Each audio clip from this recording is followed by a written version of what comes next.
Ok, ya sí estamos listos. Ahora sí, amigos, súper bienvenidos. Gracias por estar acá, por compartir con nosotros este espacio que cada 8 días abrimos para compartir con ustedes una información supremamente valiosa, con muchos seres que desde sus historias de vida, desde sus pasiones, desde sus talentos y desde su propósito, comparten con todo el amor y con todo el gusto y con toda la pasión su saber, su conocimiento. Entonces, el día de hoy tengo dos hermosas personas, dos hermosos seres invitados para que hablemos de psiconeuroemoción. Y como antes de empezar siempre a entrar en materia, lo más importante para todos nosotros es el ser, entonces yo lo primero que pregunto es, ¿quién es Dianita y quién es Pipe? ¿Quiénes son ustedes? Por favor, cuéntenos. Y entonces hay uno como contesta quién es. Bueno, no, yo voy a definirme o no me voy a definir, me voy a presentar un poquito desde la presentación tradicional, un poco desde mis roles y qué me trajo a este espacio, a esto, a lo que nos dedicamos y bueno, a caminar al lado de este hombre extraordinario que tengo al lado. Mi nombre es Diana Delgado. Estudié psicología literalmente como un llamado de mi alma desde muy pequeñita, desde que tenía 11 años y estaba haciendo primero bachillerato o sexto grado, supe que eso era lo que quería estudiar. Y hace muy poco comprendí que quería estudiar psicología porque me quería dedicar a, vea lo curioso, a conectar conmigo, a comprender cómo funcionaba mi mente, cómo funcionaban mis emociones, cómo funcionaba, luego me di cuenta también mi alma. Y luego, digamos que la misión era compartir eso. Siempre desde niña jugué a ser la profesora, siempre jugué a estar en un escenario enseñando cosas. En la historia de los Estados Unidos nunca se ha postergado una elección presidencial, ni siquiera durante la guerra civil. Es muy importante hacerlo en persona y si realmente hay una genuina preocupación por la salud y la seguridad de los estadounidenses, sí creo. Entonces, digamos que desde pequeñita supe eso, estudié psicología, luego me empecé a especializar en diferentes cosas porque sentí que me hacía falta, que había cosas que se me estaban quedando por fuera, estudié bueno, distintas corrientes y en el 2004, para hacer cortico el cuento, en el 2014, por un libro que leímos mi mamá y yo, escuchamos hablar de un curso de milagros. Y entonces empezamos a buscar el tema de un curso de milagros y buscando un curso de milagros nos encontramos con el señor Enrique Corbera. Y cuando yo vi a Enrique Corbera, yo dije, ¡ay, te encontré! Te encontré, creo que encontré una de las cosas que me hacía falta y era comprender esa relación que hay entre nuestra mente, nuestras emociones y nuestro cuerpo y adicionalmente vincular todo un tema espiritual a este plano terrenal.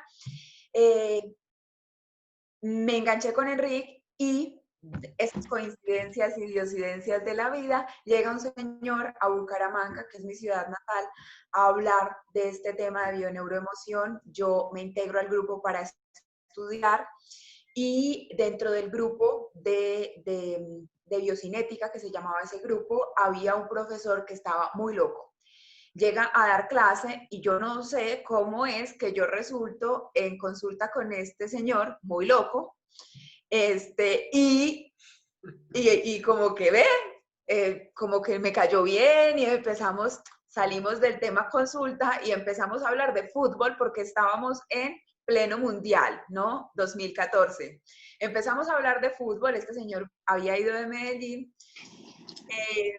y luego de hablar de fútbol empezamos a hablar un poquito de anatomía aplicada y empezamos a sentir cierta atracción, nos encarretamos, nos ennoviamos y nos dimos cuenta que teníamos en común ese tema de bioeducación, pero sobre todo mi corriente era muy académica, la de él, el personaje se llama Felipe Zapata, él mucho más espiritual, mucho más, digámoslo así, volada, y surgió ahí un complemento en el que integramos un poco como qué es lo que pasa o cómo es que funcionan ese tema espiritual, cómo lo aterrizamos aquí, y entonces ahí es donde entra Insight como marca a generarnos o a generarme a mí sobre todo ese escenario eh, con el que siempre había estado conectado, y es el de compartir la información. Entonces, bueno, ese es este personaje. Realmente eso no es quién es Diana, porque si no, entonces estaríamos hablando de que soy la extensión del pensamiento de Dios y todo lo demás. Pero este personaje, como personaje es eso. Mi nombre es Diana Delgado, esa es mi historia académica y profesional. Y bueno, al día de hoy, junto con Felipe, tenemos Insight FID, que es la marca a través de la cual compartimos pues todo esto que nos apasiona, que nos encanta. Ay, amor, qué presentación tan chévere. Yo juego a ser Felipe Zapata, hace 39 años juego a estar en este plano. Llevo 36 años de estar experimentándome en función de servir desde la conciencia. A los 3 años me hice consciente del ser que somos, de nuestra naturaleza divina, me hice consciente de que no somos este cuerpo y decidí experimentarme en función de reconocer esa naturaleza humana, en función de las experiencias del día a día. Y por eso en algún momento jugué también, como Diana, a estudiar. Estudié 3 carreras. Estudié medicina, ingeniería de sistemas y comunicación, pero no me gradué de ninguna, pero las estudié. Y finalmente decidí ponerme en servicio desde el alma, desde esos dones que traigo desde pequeño, esa capacidad que me permite a mí ver, sentir, conectarme con esa presencia de amor que somos, en forma de ángeles, maestros, guías, elementales, todos estos seres que nos guían todo el tiempo, y aprender de ellos. Me dediqué a aprender de ellos todo lo que soy.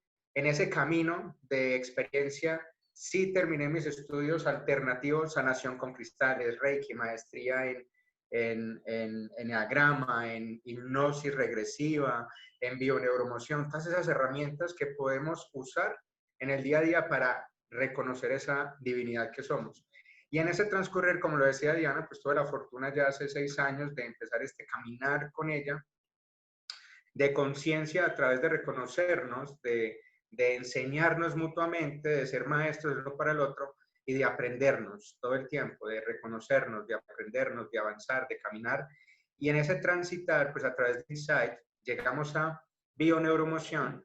Yo llegué a ese grupo de biocinética porque también la vida me puso allí como tiene que ser, a aprender, a reconocernos, y a partir de allí, agradeciendo siempre las enseñanzas que tuvimos con ese gran grupo y con ese gran maestro que tuvimos en ese momento, pues nos dimos a la tarea de avanzar en la profundización del estudio de bioneuromoción, y ahí fue donde decidimos irnos, echarnos al agua a estudiarlo a profundidad con Enrique. Tuvimos la fortuna de ir donde Enrique, cuando él todavía no venía a Colombia, y pudimos ir a Argentina a estudiar con él, y después tuvimos la fortuna de estar con él en México. Y hacía la formación presencial. Y hacía la formación presencial, entonces era una experiencia muy bacana. Y ese personaje que soy, pues juego a eso todos los días, a acompañar en consulta, a reconocer en las personas esos dones que tienen y cómo activar sus dones, cómo conectarse con esa divinidad que somos. Hacemos talleres, conferencias, seminarios, nos invitan, así como el negro hoy que nos hace esta invitación maravillosa a compartir esta información, y siempre nos ponemos en servicio a entregar lo que somos. Entonces, ahí más o menos describir lo que uno cree que es, pero siempre nos quedamos corticos. Sí, Pipe, eso es lo que normalmente creemos, y en esas creencias nos quedamos muchos ahí patinando un buen rato. Bueno, y la pregunta obligada, ya que vamos a entrar en materia, ¿qué es bioneuroemoción? Arranca tu amor, arranca. Bueno, bioneuroemoción es una metodología que aborda las enfermedades físicas como la manifestación de las emociones que no se manifiestan y que surgen de patrones mentales automatizados o inconscientes de conflicto. Entonces, básicamente es una postura desde la cual la enfermedad física es un mensajero y es, si se quiere, ese maestro que nos invita a sanar la mente. Esta metodología tiene, digamos, como la congruencia de varias corrientes epistemológicas, científicas. Una es la nueva medicina germánica, que es la propuesta que hace el doctor Hammer, donde nos dice justamente eso, que todos los síntomas son una forma de adaptación que el cuerpo tiene y que realmente tienen su origen en la mente, es decir, en los pensamientos, que luego son traducidos por el cerebro y que se manifiestan en forma de emociones. Esas emociones se reprimen o se guardan, no se expresan, y entonces aparece un síntoma.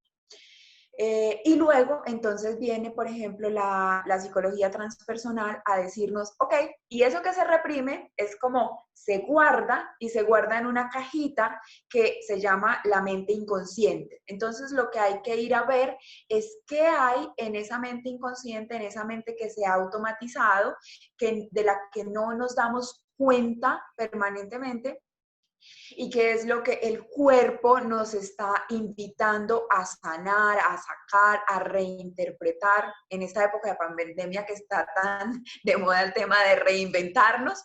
Un poco la invitación del síntoma o de la enfermedad desde esta perspectiva es no a reinventarnos, sino a reinterpretar los acontecimientos o las cosas que hemos guardado, las emociones que hemos guardado, no como situaciones que nos amenazan o de las que hemos sido víctimas, sino justamente como oportunidades de aprendizaje. Cuando logramos hacer eso, entonces, en muchas ocasiones, el síntoma que está ahí para invitarnos a sanar, pues ya no necesita estar ahí y simplemente desaparece. En otras ocasiones, el síntoma se queda ahí, pero lo bonito de la historia es que nosotros aprendemos a verlo desde una perspectiva distinta. Entonces, realmente la invitación es a esa reinterpretación de la realidad en la que nuestro cuerpo físico es un mensajero, es un maestro y es un compañero que nos camina junto a nosotros para sanar la mente, sanar nuestras emociones y vivir una vida interior de armonía. Cuando nosotros hablamos de enfermedad, tenemos que reconocer que para la parte espiritual es una oportunidad de aprendizaje. Entonces, siempre que desde el espíritu se experimenta una situación en lo físico que llamamos enfermedad, es una forma en la que vamos a aprender algo, a reconocer también que eso que nosotros estamos percibiendo como enfermedad, como dolor, como tristeza, como lo que sea que se represente, es solamente una interpretación de una calidad que yo tengo en mi mente. Entonces, por eso, cuando uno sana la mente, el cuerpo sigue a la mente. Ahí es donde estamos enfocados todo el tiempo. ¿Qué estás pensando? ¿Qué estás sintiendo? ¿Qué estás viviendo? Y ahí es donde podemos comprender para qué está llegando la enfermedad, ¿sí? Esa es como la clave de la bioneuromoción. Encontrar el para qué de lo que estamos viviendo. Y Pipe, ahí traigo a colación una frase muy sabia y muy hermosa que decía Gustav Carl Jung, y es que la enfermedad es la oportunidad que le da la naturaleza al hombre de sanar. Y ese mismo personaje nos decía que nunca cures tu cuerpo o el síntoma sin antes saber para qué vino, ¿no? Porque realmente cuando lo que hacemos es como quitar el recipiente, ¿no? Porque es donde se está manifestando el conflicto. Quitamos esa parte, quitamos el dolor, quitamos el órgano, tapamos con medicamento eso.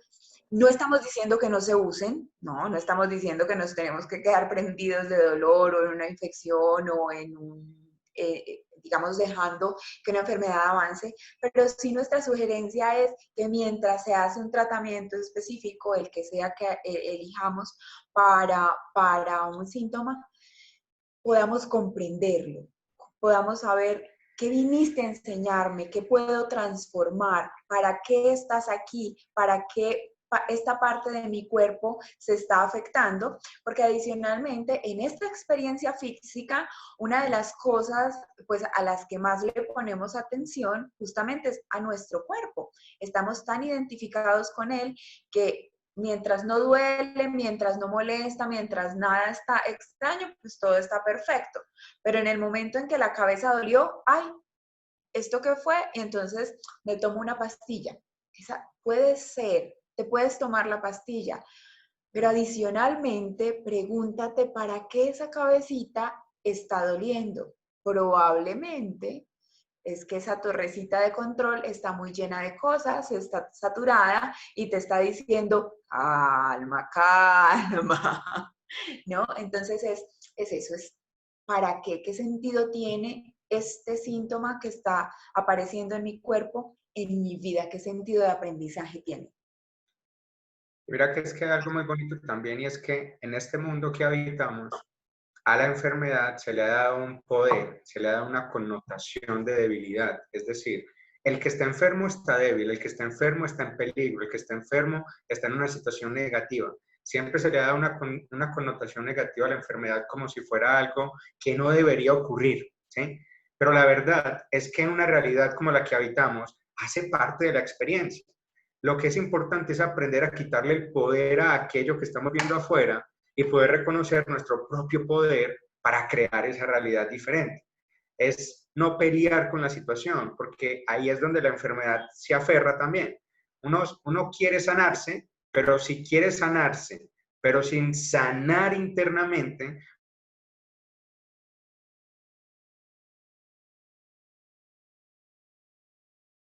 dando vueltas en el mismo punto sin llegar a ninguna parte.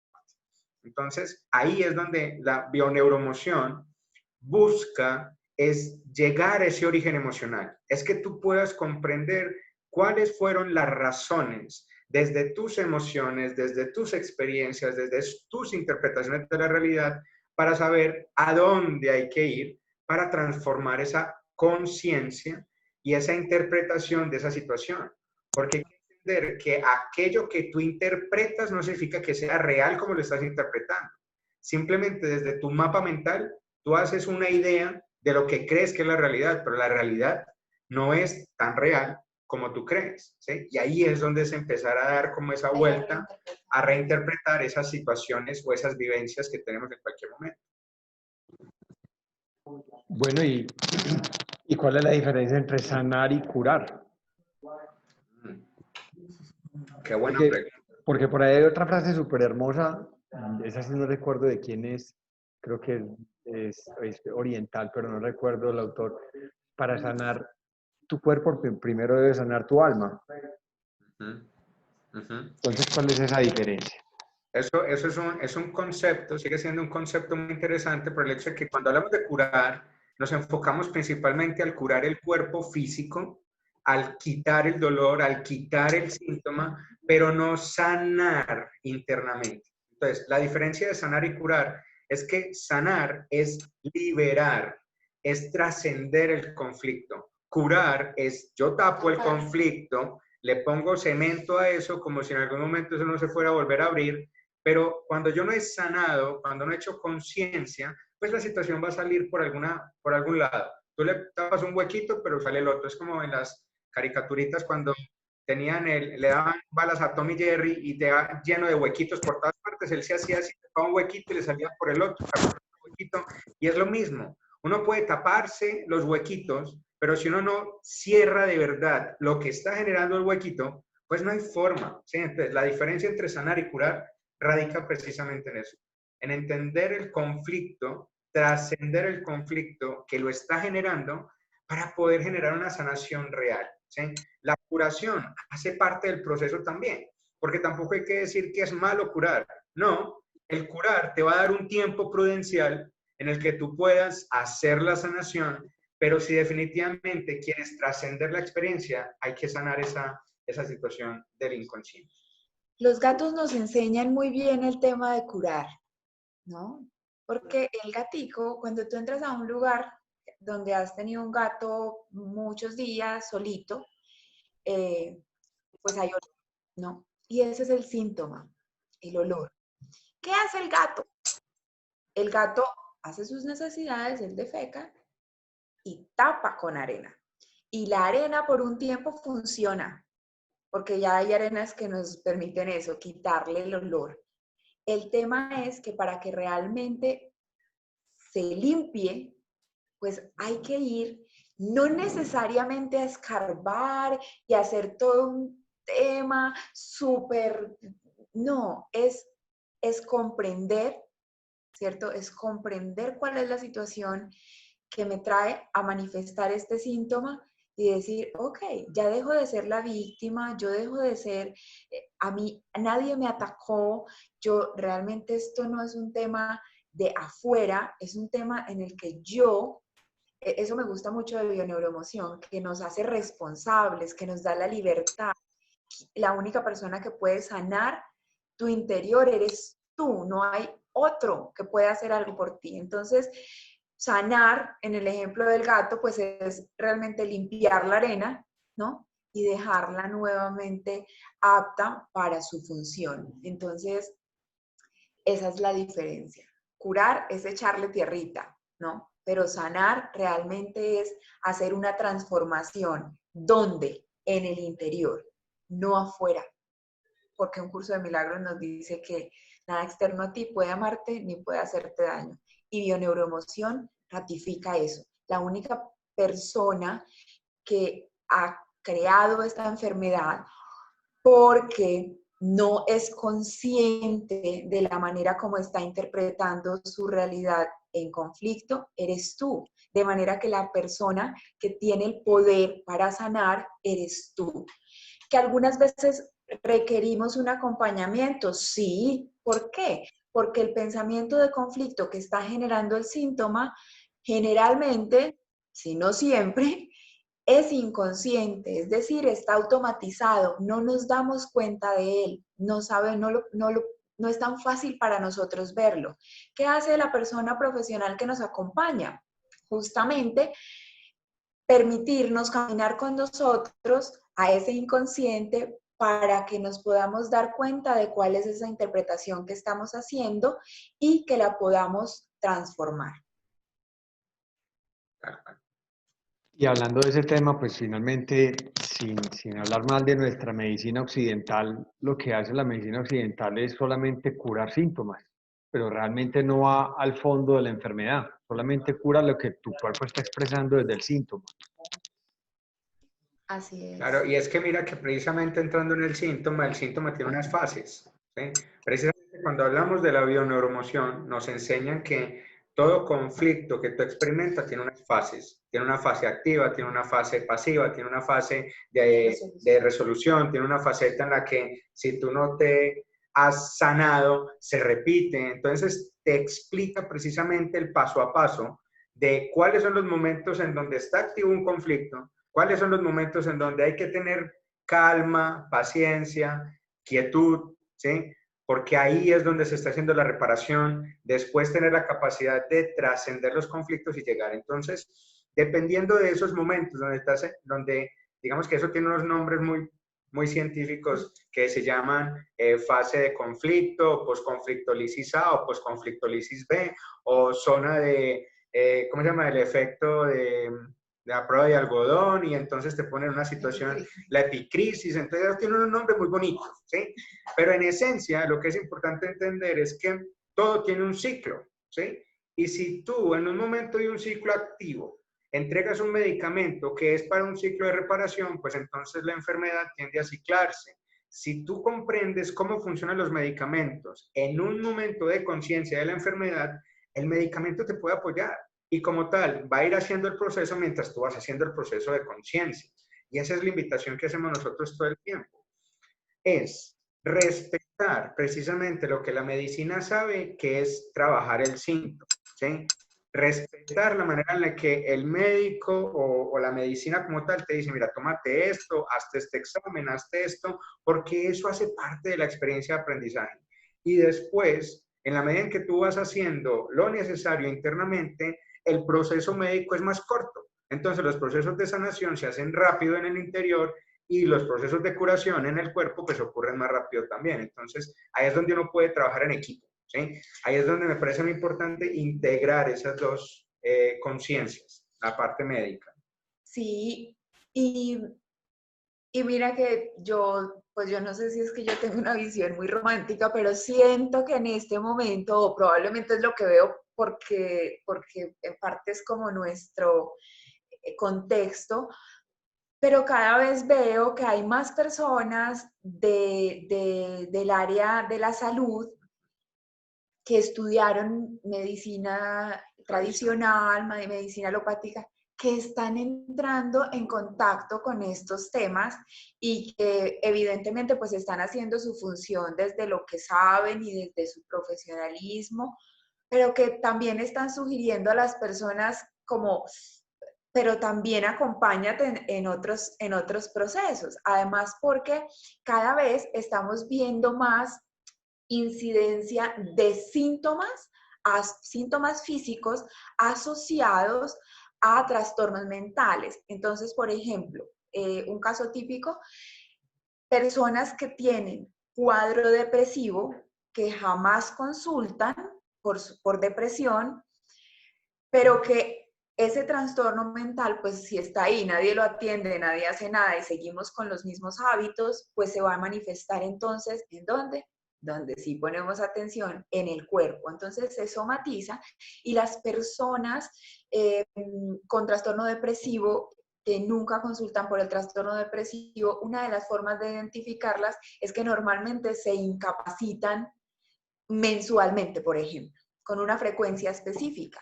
Entonces ya los médicos están empezando a decir como, aquí hay algo asociado. No es que el cuerpo se esté enfermando así como, pues este es Pacho sin fortuna y se enferma cada mes. No, está asociado a un conflicto emocional. Entonces están empezando lentamente, pero a conectar con esta información para que podamos hacer un abordaje integral, porque no se trata de reemplazarnos ni de competir, sino de complementarnos, porque el ser humano es eso, es un ser espiritual, mental, pues con cuerpo espiritual, mental, emocional y físico. Entonces, es que logremos integrarnos para hacer ese abordaje del ser integral que somos.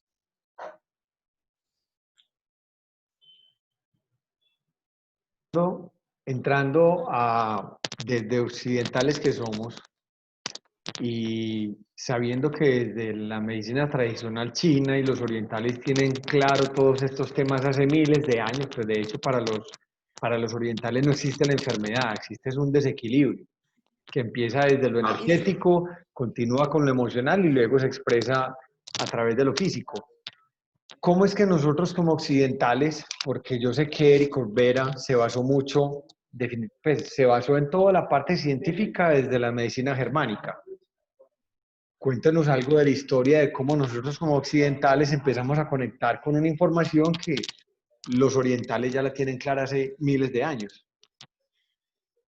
Buenísimo. Que la historia de Hammer es súper interesante. Pero antes de eso yo quisiera decir que yo pienso Sí. que realmente esa información también la teníamos nosotros. Fíjate que nuestros indígenas Totalmente de acuerdo. la tenían muy Total. clara. Claro, lo que pasa es que ellos, ¿qué hacían? Se acompañaban de los elementales, se acompañaban de todo el tema de la naturaleza, de las plantas, pero digamos que desde cuál intención, desde esa intención de equilibrarte, de volver al equilibrio, conectándonos con eso que en su naturaleza primaria no se enferma, simplemente cumple sus ciclos, y es la naturaleza.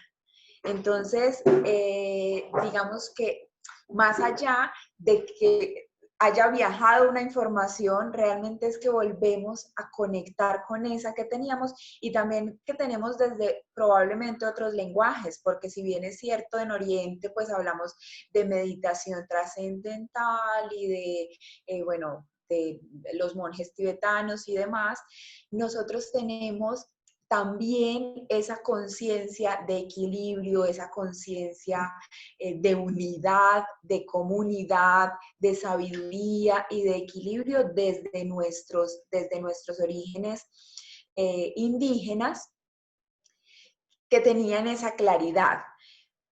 Lo que pasa es que luego pues viene todo un proceso de conquista y bueno, todo lo que sabemos también de un tema de literal, de conquista de terreno, pero luego eso se sigue manifestando en la conquista económica y de poder. Entonces, bueno, todo el tema, y a partir de eso pues surge el tema de la industria farmacéutica y demás. Pero en general, esa conexión con la sabiduría, de conectarnos con nosotros, con la naturaleza. A mí me parece muy lindo que en algún momento Sergi Torres dice como, observen una rosa no está peleando, ni llorando, ni sufriendo porque es una rosa en lugar de ser una margarita. No, ella está feliz de ser una rosa tranquila y cumpliendo su misión como rosa.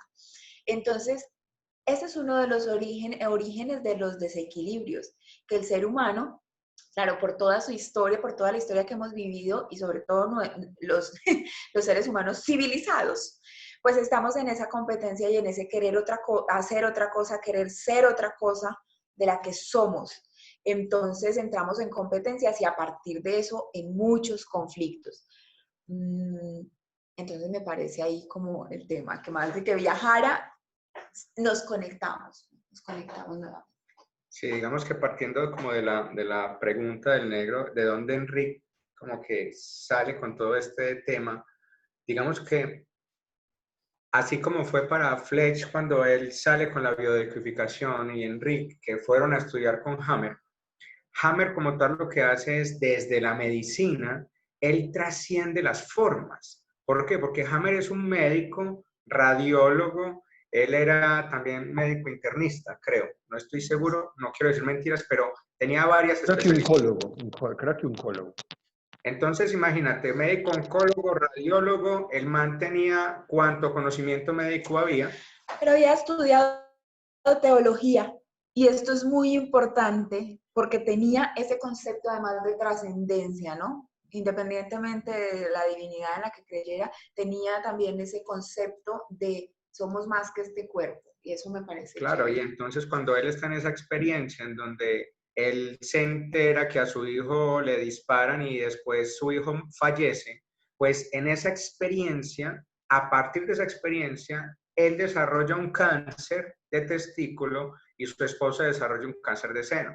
Entonces él, digamos que intuitivamente, pero con ese ojo médico, con ese ojo clínico desarrollado, dice, no, esto no es de gratis, esto no es porque sí. Ay, tan de malas nosotros que llegamos tarde a la repartición de enfermedades y nos tocó el cáncer.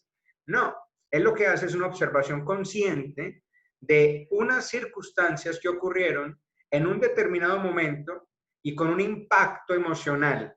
Esa es la clave fundamental en el proceso con Hammer. Él determina en el momento en que él empieza a hacer toda la investigación cómo la forma en la que tú vives una situación, que es un impacto emocional que puede ser instantáneo o puede ser llevado en el tiempo, ese impacto emocional genera un impacto a nivel cerebral y aparece un edema en el cerebro. Cuando eso ocurre y él empieza a descubrir esa situación, él empieza a investigar todos sus casos de cáncer, todos los pacientes, todo lo que tenía, y descubrió lo que él llamó el foco de Hammer, que es ese punto de diana que se hace en el cerebro, punto de diana. Pero no de esta diana. Que se hace en el cerebro, así, pura mnemotecnia, ¿sí? Entonces, como tal, el punto específico en el cerebro, en donde se inflama o se edematiza el cerebro, afecta un órgano específico del cuerpo. Cuando él descubre eso, obviamente a nadie que estuviera en el negocio de las farmacéuticas y de los equipos de radiología les gustó la noticia. Entonces dijeron que lo que él estaba viendo como focos y todo eso era un error en las máquinas. Entonces la recalibraron y cambiaron la estructura, pero como tal ya la información estaba. Entonces lo que él hizo fue, a partir de eso, él empezó a entregar lo que él llamó las 5 leyes biológicas o las 5 leyes de Hammer, ¿sí? Y esas 5 leyes fueron como las que estructuraron todo el proceso científico de la forma en la que se comprendió cómo el cuerpo lo que hace es adaptarse. Hay un sistema de adaptación biológica y esa adaptación biológica lleva a que cuando tú tengas un síntoma no es para matarte, es para que el cuerpo funcione mejor. Entonces, cuando él dice eso, también lo quisieron crucificar y se tuvo que volar de Alemania, de donde él era nativo, y pedir asilo político en otros países. En diferentes países, de hecho, estuvo en preso varios. 2 veces. Estuvo preso, él tiene toda una historia muy interesante porque a pesar de eso, a pesar de esa persecución, él continuó en ese proceso de, desde la ciencia, desde la medicina, llevar algo tan complejo como era el origen de las enfermedades desde ese aspecto. Él no lo llamaba emocional, sino como de adaptación biológica, ¿sí? Él sabía que como tal el tema emocional era importante, pero su lado científico siempre lo llevó a que lo miráramos desde esa adaptación, desde esa forma de funcionar biológicamente. Y ahí es donde Enrique toma esa información, ahí es donde nosotros nos conectamos con Enrique realmente, y es la integración de eso científico con la integración de lo espiritual. A nosotros lo que nos conectó con la bioneuromoción desde ese aspecto fue la integración de lo médico, lo científico, con el curso de milagros. Él hace esas dos integraciones que me parece a mí maravilloso y entonces nos lleva a ese viaje ya desde lo espiritual y integrarlo con lo físico. Y ahí es donde se da como todo este proceso. Entonces, ahí es donde ocurre que Enrique hace como esa conexión con esta historia de la bioneuromoción, y ya ahí es donde vamos en ese transitar de conocimiento. Muy interesante. De hecho, pues quien quiera profundizar sobre la vida de Hamed, creo que le escribió La medicina patas arriba. Fue él, o no recuerdo el título del libro que le escribió. Me aconsejaste, ese libro Sí, no lo tengo presente. La medicina patas arriba, sí, es un libro ahí que él escribió. Este tema, como les dije, queridos amigos por aquí que nos acompañan en esta noche, empezamos a hacer clic, ¿cierto? Empezamos a mirar, ok, claro, entonces a mí me ha dado esto, mi padre murió de esto de pronto, mi madre padeció esto, mi pareja, bueno, empezamos a hacernos preguntas y dentro de esas preguntas, de pronto hay como un común denominador, nosotros como sociedad, y sobre todo en estos momentos de situación de humanidad, donde se nos está afectando un tema pulmonar, pues muy severamente, como lo sabemos, entonces vamos entrando más en materia y más en profundidad. Ok, empecemos a hablar de eso. Nuestros pulmoncitos equivalen a qué desde un tema de enfermedad. Bueno, aquí voy a generalizar, porque no es solo los pulmones, sino digamos que la clave para aprender a acercarnos desde esta perspectiva distinta a la enfermedad. La pregunta clave es, ¿para qué este órgano me sirve? Entonces, si a mí estos organitos me sirven para ver, pues ahí hay un tema con algo que estás viendo. Si a ti esto te sirve para agarrar cosas o para desarrollar una labor, pues ahí hay un tema. La primera pregunta es, ¿para qué te sirve ese órgano específico que está manifestando el síntoma? Y eso nos va a acercar. ¿Tienes ahí tu teléfono? Nos va a acercar un poquito a dónde está el tema, ¿no? ¿Dónde está el conflicto? Entonces, cuando hablamos de pulmones, pues los pulmones, ¿para qué nos sirven? Para respirar. Y los pulmones, o respirar, ¿para qué nos sirve? Para sobrevivir. Es el órgano fundamental de la supervivencia. Tú puedes durar varios días sin comer, tú puedes durar un par de días sin tomar, sin beber nada, tú puedes durar un par de días sin excretar, pero no puedes durar más de 5 minutos. Tu cuerpo físico no sobrevive a más de, bueno, 5 Michael Phelps. Si es alguien como el negro que hace buceo, puede aguantar más. Pero una persona promedio, no, 5 minutos, a los 5 ni el minutos negro ni Michael Phelps. Ya el cerebro se muere, a partir de los 5 minutos empieza a morir. Entonces, ya no hay nada. Hay unos récords por ahí que ni los traemos a colación, pero un poquito más. Haz un paréntesis, viendo en Netflix un documental de personas que hacen apnea. Sí. Impresionante, o sea, 10 minutos, 15 minutos, no como que... Vale, pero no llegas al día, no llegas al día. No te da para es la única función que tú si dejas de hacer, es que No, 5 un periodo minutos. muy corto, Normal. realmente ¡pum!, el cuerpo físico deja de funcionar. Entonces, digamos que el conflicto emocional que está relacionado con los síntomas en pulmones y en general síntomas respiratorios, pero que afectan los pulmones, tiene que ver con el miedo a la muerte. Y cuando hablamos de esto, de los conflictos, es muy importante que comprendamos que Hammer descubre que los conflictos pueden ser miedos o situaciones reales o simbólicas.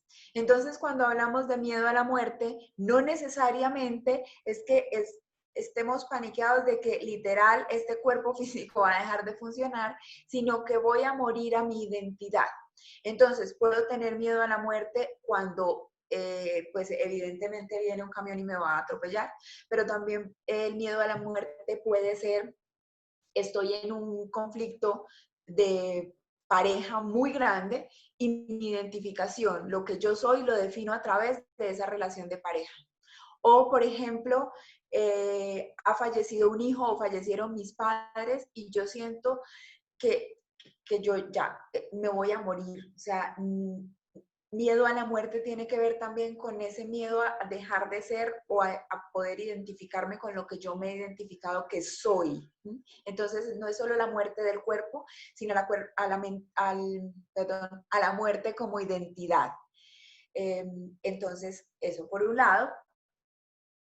Por otro lado, es importante aquí, ya que hablamos de situación global, identifiquemos que eso que además nos está provocando también mucho miedo a la muerte, y la muerte es ese cambio y transformación, y por eso nos está dando tantas cositas en nuestros pulmones, lo que lo está provocando es un bichito que no vemos, y cuando hablamos de virus, Hammer habla de que un virus realmente lo que está haciendo es un cambio de información en el organismo. Entonces aquí, si lo vemos a nivel mundial, literalmente lo estamos viviendo como Hammer nos lo propuso. Y es que este virus lo que está trayendo es una nueva información, una nueva configuración a nivel mundial en la mente colectiva, porque lo que está haciendo es llevándonos a funcionar, a relacionarnos, a vernos, a identificarnos de una manera distinta, a transformarnos. Entonces, hay como esas dos cosas. Lo primero, el virus, y lo segundo, todo el tema pulmonar. Hay que tener en cuenta que cuando hablamos de los pulmones, no solamente la respiración, sino también tiene que ver con el territorio, ¿sí? Hammer también hablaba de que no solamente es el hecho de que nos podemos morir por el bicho, sino que nos cambiaron el territorio, nos quitaron el territorio, nos dijeron ahora su territorio es su casa, y si usted sale de su casa, el territorio de afuera es peligroso.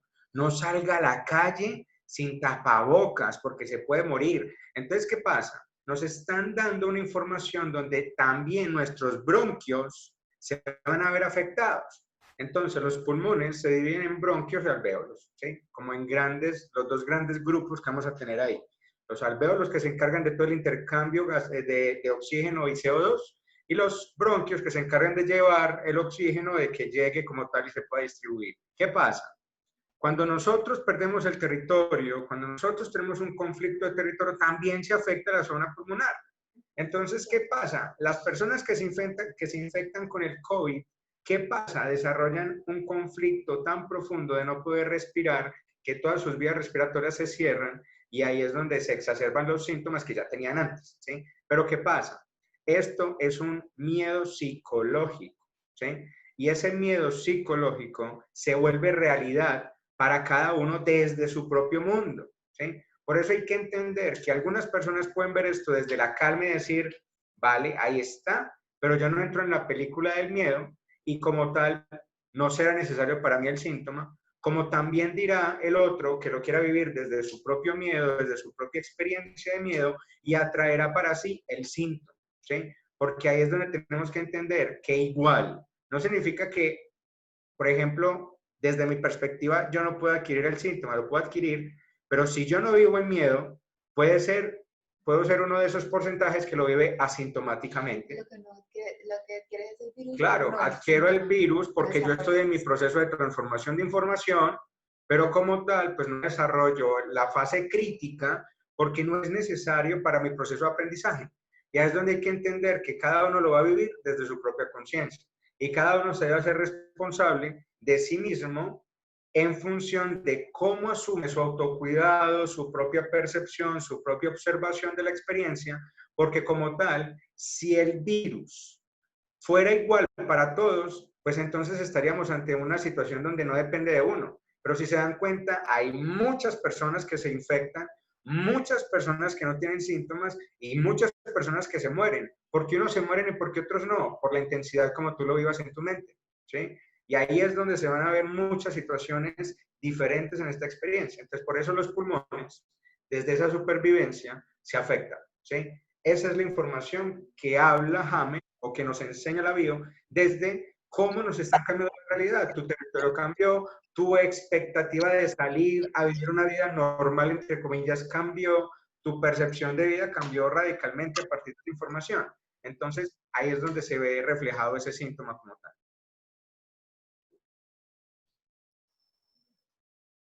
Bueno.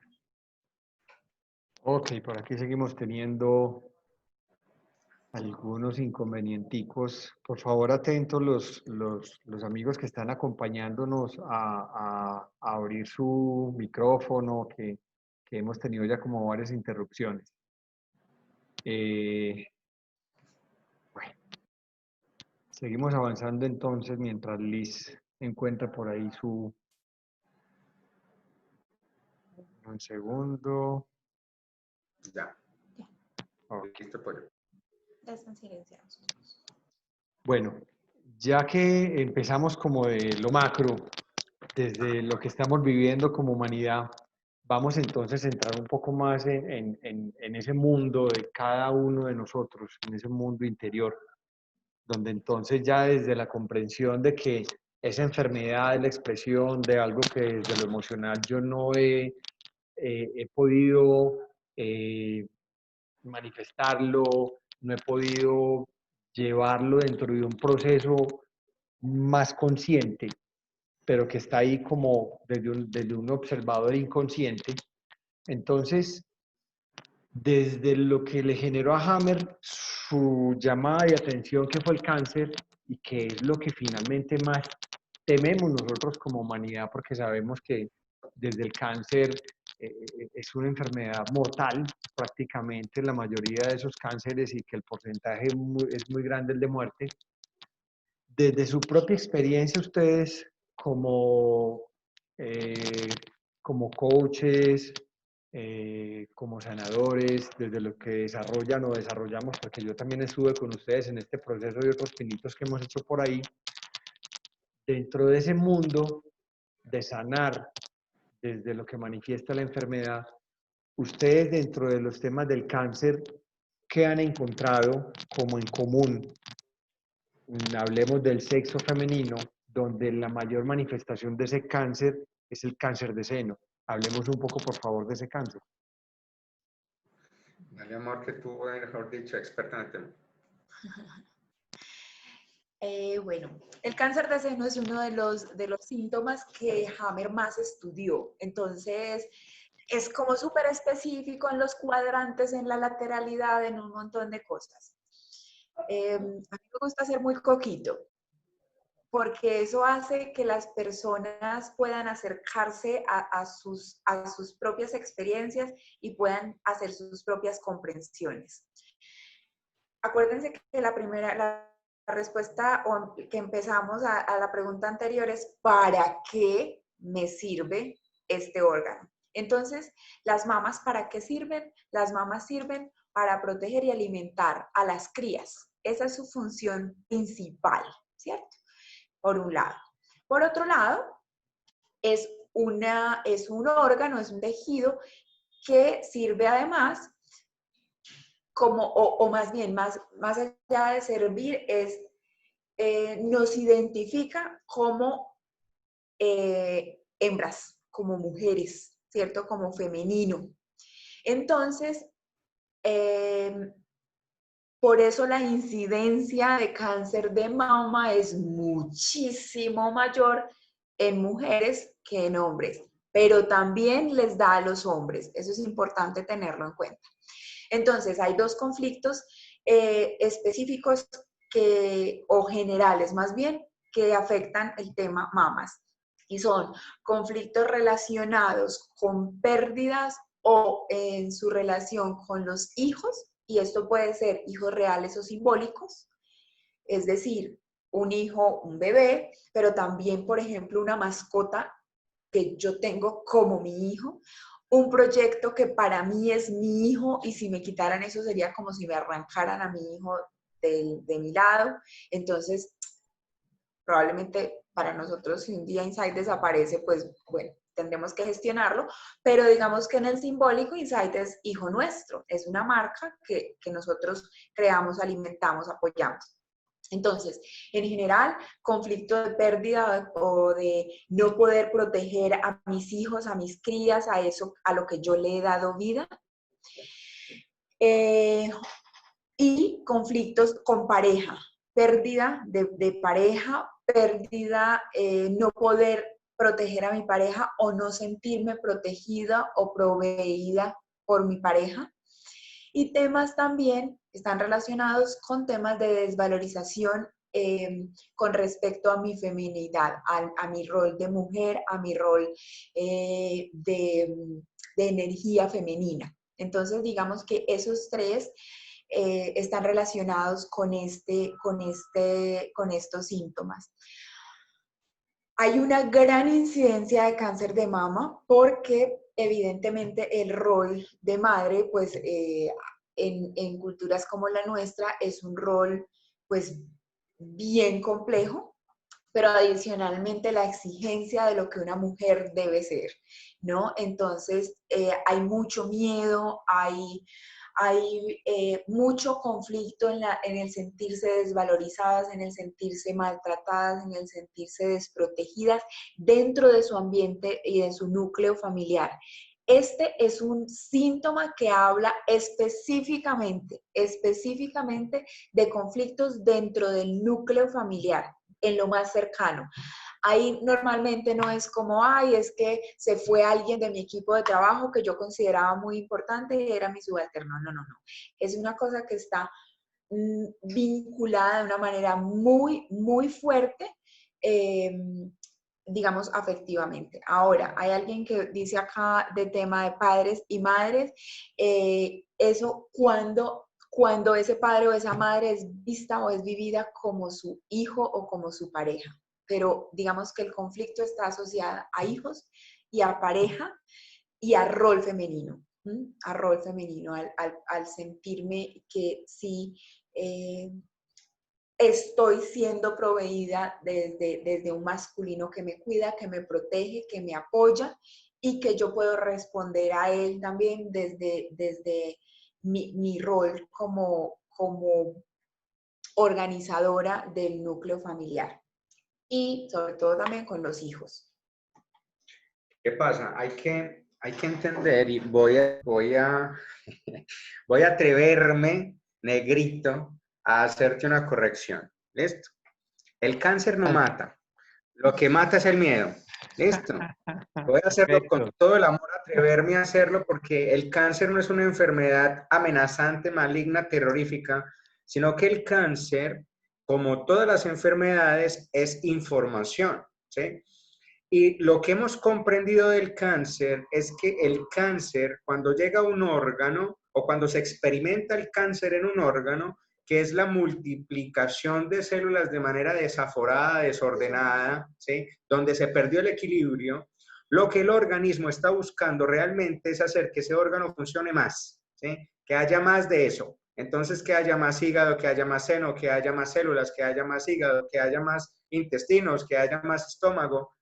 Y la intención del cáncer, la intención biológicamente hablando, es que tú puedas tener más función del órgano para que puedas cumplir con aquello que no estás pudiendo cumplir. Obviamente esto, digamos, hay que entenderlo desde esa perspectiva de para qué está llegando el cáncer a nuestra experiencia, ¿sí? Entonces, hago esa corrección con todo el amor del mundo, porque si mi pensamiento o mi idea es el cáncer es una enfermedad poderosa, lo que yo estoy haciendo es darle poder a algo que no lo tiene, ¿sí? Y ahí es donde yo me meto desde la parte espiritual. Cuando yo acompaño a una persona con un cáncer, jamás en la vida le digo, no, tu cáncer no existe, porque no puedo ser tan poco amoroso, ¿sí? Con alguien así. Lo que yo lo llevo primero es a que le quite el miedo al cáncer, porque las personas se terminan muriendo más del miedo a la muerte que del cáncer mismo, ¿sí? Y hay que comprender que cuando una persona va donde el médico a que le dé el diagnóstico de su enfermedad, aún existen seres que no dan diagnósticos sino pronósticos. Entonces te dicen, tienes un cáncer y te queda 1 año de vida. De ese pronóstico que te están entregando surge un miedo paralelo al cáncer que tú tienes. Entonces, si tienes un cáncer de hígado, un cáncer de estómago, súmale a eso el miedo profundo a la muerte que acabas de desarrollar con ese pronóstico que te acaban de entregar y aparece un conflicto a nivel pulmonar. Entonces, ese cáncer no se multiplica en forma de metástasis, sino que aparece otro conflicto que se llama miedo a la muerte, aparece otro cáncer en tus pulmones. Entonces, ¿por qué lo quiero expresar de esta manera? Porque cuando se acompaña a alguien, cuando he acompañado a personas con cáncer y que se han sanado, no es porque yo los sane, no es porque alguien los sane, sino porque comprendieron que ese síntoma vino a recordarles algo que se les había olvidado. Vino a mostrarles la forma en la que se sintieron desvalorizados, no amados, donde se sintieron atacados, donde se sintieron afligidos por una circunstancia, y cuando se dieron cuenta de cuál fue la situación y transformaron esa interpretación de la realidad, pues el cáncer dejó de ser necesario, ¿sí? Entonces, en el tema de las mamas, en las mujeres, esa desprotección, esa falta de amor, tanto de ellas mismas como de sus acompañantes, pues entonces crea la energía perfecta o el movimiento perfecto para que aparezca un cáncer, ¿sí?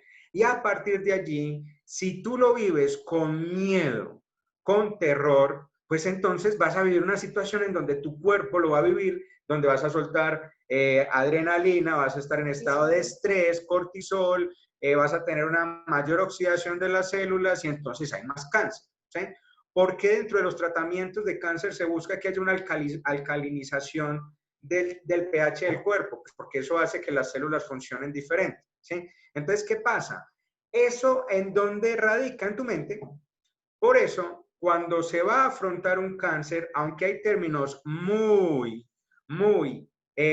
generales, siempre tenemos que ir a la historia de la persona, a reconocer que cada persona, aunque tengan 3 personas con cáncer de hígado, los 3 no tienen el mismo conflicto que lo detona, ¿sí? Puede que aparezca una situación general cuando hablamos del cáncer de hígado y es sentir que no tengo suficiente para darle a mi familia. Pueden tener la nevera llena, pero sienten que no es suficiente.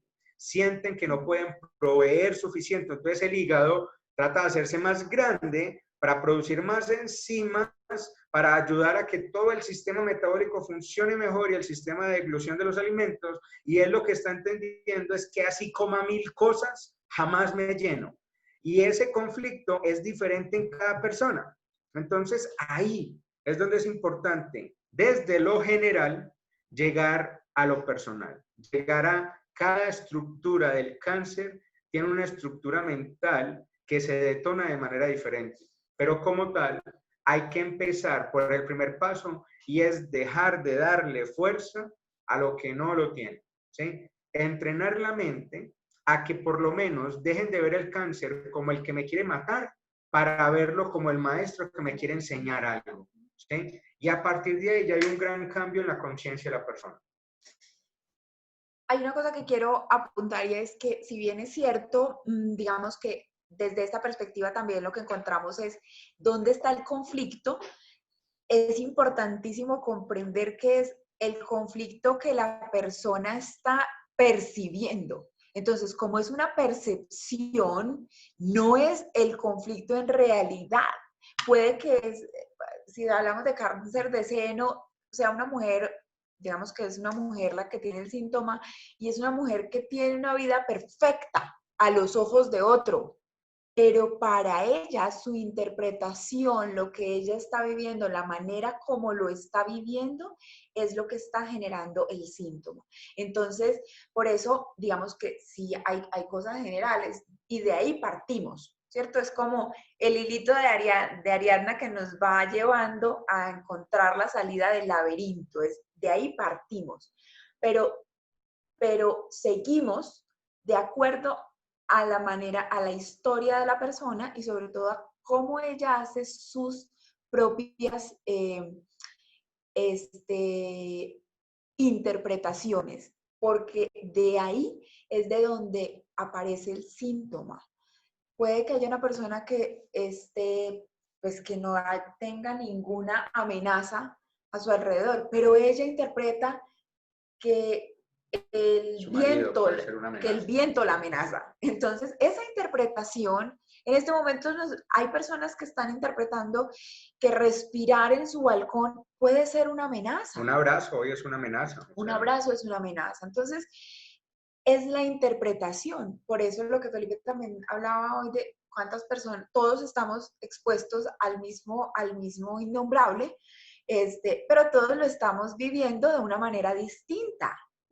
Porque la percepción es distinta, es distinta. Le preguntaban por ahí leyendo el chat que cuáles son las connotaciones de si de un lado o en el otro. Cuando hablamos de mujeres diestras, bueno, si el negrito nos permite responder la pregunta. Vamos a leer preguntas en algún momento. Claro. Vamos a avanzar como unos 10 minuticos más en el tema y ya dedicamos los últimos 10, 15 minuticos de nuestro conversatorio a responder preguntas. O sea, que vayan pensando lo que tengan por ahí como duditas y sé que aquí va a salir un pocotón de preguntas que las vamos a ir resolviendo ahí con cada uno. Buenísimo. Súper. Bueno, yo les hago otra pregunta. Ustedes, lógico, pues uno no interfiere como dentro de el proceso que está haciendo la persona con la medicina tradicional. Pero ustedes, Felipe y Diana, Dios no lo quiere en el caso de que tengan ustedes o desarrollen esta enfermedad, ¿ustedes serían quimio y radio?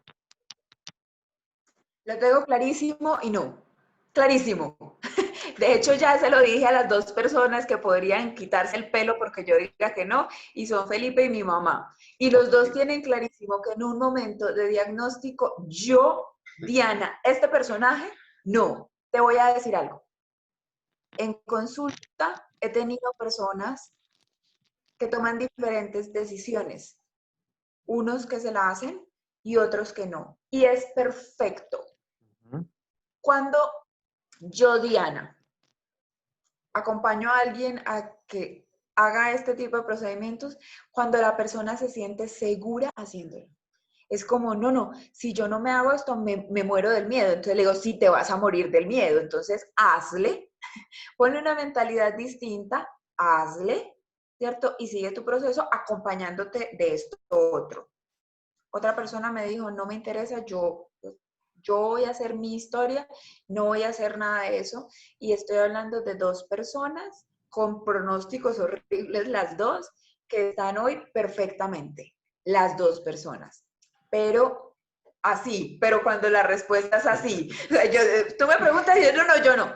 Y cuando la respuesta es así, yo le digo, para que no, ni vuelva por allá, vamos a hacer este trabajo. Pero cuando la respuesta es, no, espérate, ve, haz el procedimiento, hagamos estas cositas, acompañémonos de esto, pero esto es lo que te va a hacer sentir seguro, porque si no, vamos a entrar o a llevar a la persona a otro conflicto y es el conflicto de miedo. ¿Qué tal qué? Pero personas... Además que me imagino que la presión familiar debe ser impresionante. Pues, sí, la presión familiar debe ser una cosa bárbara. Sí. O sea, yo te respondo desde dos puntos. Primero,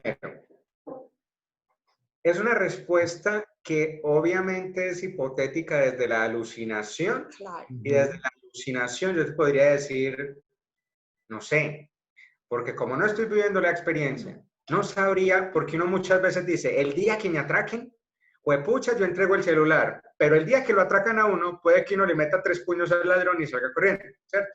Pero me meto en la idea y digamos que en lo personal, siento que desde lo que siento por la experiencia de la quimio y la radio, diría que no tampoco. Diría que simplemente desde esa conciencia que he desarrollado de amor, del espíritu, de la esencia que somos, sentiría o siento en este instante que no sería necesario, ¿sí? ¿Por qué? Porque sea que me quede o me vaya, para mí el proceso de sanación no ocurre solamente en el cuerpo, ¿sí? Entonces, si llegado el momento, para mi experiencia de aprendizaje, el cáncer es necesario, pues lo viviré y lo disfrutaré como sea que llegue la experiencia. Y si a través de esa experiencia debo trascender, que sea como deba ser, pero en amor y conciencia, ¿sí? Esa es mi percepción de la experiencia como tal, a mí, a este personaje. En consulta, acompañando a personas, la invitación que yo hago siempre es, si a ti te van a poner radio y quimio, piensa, siente, imagina que es Dios entrando en ti. Y cuando tú sientes, imaginas, piensas que es Dios entrando en ti, créeme que los efectos de esa droga o eso que entra en tu cuerpo se transforma radicalmente. Y lo he visto en personas igual, como decía Diana, que hacen su quimio, no se les cae el pelo, no les da vómito, no les da nada de los efectos secundarios y terminan su proceso de sanación de una manera hermosa. Entonces, ahí es donde siempre me parece a mí importante tener la claridad desde dónde nos vamos a parar a observar la experiencia. Yo personalmente lo observaría de esa experiencia que he desarrollado del ser, sabiendo que este cuerpo es prestado temporal y podemos experimentar diferentes formas, ya sea de sanar con la conciencia de amor que somos, o si hay que trascender, pues trascender con la misma conciencia de amor que somos, reconociendo esa naturaleza infinita que somos y esa luz que podemos simplemente experimentarnos en otra conciencia, ¿sí? Esa sería mi experiencia como tal.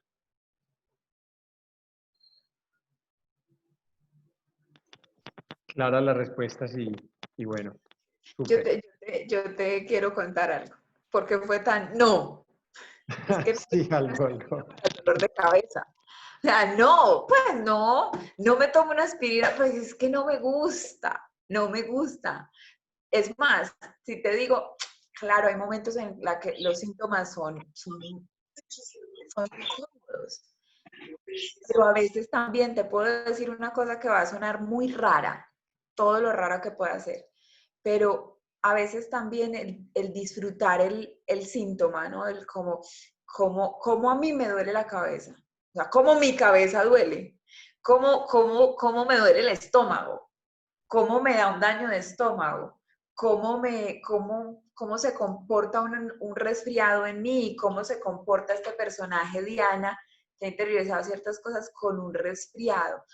También es observarnos dentro de los procesos. Claro, hay momentos en los que digo, uy, no, ya esto, y auxilio, ¿no? Medicamento. Pero pues... Cuando estás en la experiencia, estás en la experiencia. Claro, pero Felipe pues a veces es como, tómate una pastilla. No, qué pereza. Sí, Tómate, no. sí, es mucho, dale, Entonces, no pasa nada. Entonces, si me dices, yo es como, no. Porque es que, negro, al fin y al cabo es salirnos también de ese juego del juicio, ¿sí? Porque ni es bueno ni es malo el medicamento. Esa es la interpretación que tú haces de la realidad, es lo que tú experimentas en el momento. Y yo voy a hablar desde Felipe Zapata, yo no me he iluminado y yo, pues este personaje le falta mucho por aprender en esta experiencia. Mi alma ya está iluminada, mi espíritu ya está iluminado, pero yo estoy aquí jugando a este juego. Y como tal, en algún momento experimenté un dolor cuando me dio gota, una crisis de gota en el pie que yo dije, Padre de misericordia, ángeles de la guardia, están aquí todos viéndome parchados, parce, quíteme el dolor, hágame algo. Y me dicen, no, viva la experiencia, disfrútesela. Y claro, me la disfruté, pero lloré, pataleé, me fui por urgencias, me pusieron medicamentos. Hace parte del juego, hace parte de la experiencia. Por eso uno no se las puede dar de Illuminati y pensar que es que uno no puede simplemente experimentar un dolor y ponerse un medicamento. Hay que saber que hay momentos de conciencia donde podrás tener esa superiluminación y hay momentos donde estás aquí en el personaje y vas a vivir otras circunstancias. Hace parte del juego también. Por eso ahí Uno tiene que ser muy humilde y reconocer que solamente cuando estés en la experiencia podrás saber qué va a pasar. De resto, es un juego alucinatorio muy divertido. Y uno se puede jugarlo también en ese sentido. Súper, súper. ¿No? Como les decía a nuestros invitados el día de hoy, quienes están acá compartiendo este espacio con nosotros, esto es un tema cautivante. Pues aquí podemos pasar horas y horas y horas y escuchar experiencias, escuchar los consultantes que hemos tenido y los procesos con ellos, que suceden unas cosas mágicas, hermosas, de sanación, que uno dice, wow, pues es un regalo para uno poder servir a otros y encontrar en ellos esa respuesta de esa gratitud, de ese amor, de esa sanación y quienes lo experimentamos nos llevan a sentir eso que sentimos que es plenitud. Entonces, quiero contarles que desde Equilibrarte vamos a hacer un curso con Dianita y con Pipe en todos estos temas.